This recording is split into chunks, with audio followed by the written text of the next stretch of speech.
Attendez une seconde. Laissez-moi le temps de me remettre de mon voyage temporel. Salut Pythagore, peux-tu te présenter rapidement pour nos auditeurs? Salut Alfie. Je suis un gars plutôt cool qui a vécu il y a 2500 ans en Grèce antique. J'ai passé la majeure partie de ma vie à étudier les mathématiques et la philosophie, et je suis devenu célèbre grâce à mon théorème bien-aimé. Justement, parle-nous de ton célèbre théorème. C'est toi qui l'as découvert?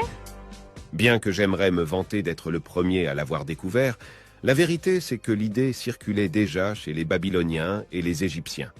Mais disons que j'ai su le présenter sous son meilleur jour et surtout, j'ai été le premier à le démontrer.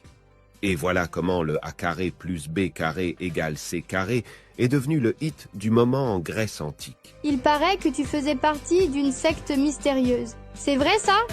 Ha ha! Je vois que vous avez creusé dans les tabloïds antiques, n'est-ce pas? Oui, j'avoue, j'étais à la tête d'une école un peu secrète, un peu mystique, où nous réfléchissions sur les mystères de l'univers. On croyait que les mathématiques étaient sacrées et que les nombres régissaient l'univers. Sans oublier nos soirées à thème géométrie et légumes du jardin.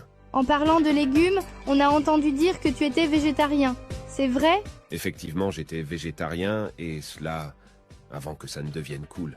Mais plus sérieusement, entre ma croyance en la réincarnation et mon respect profond pour toutes les formes de vie, devenir végétarien était une évidence.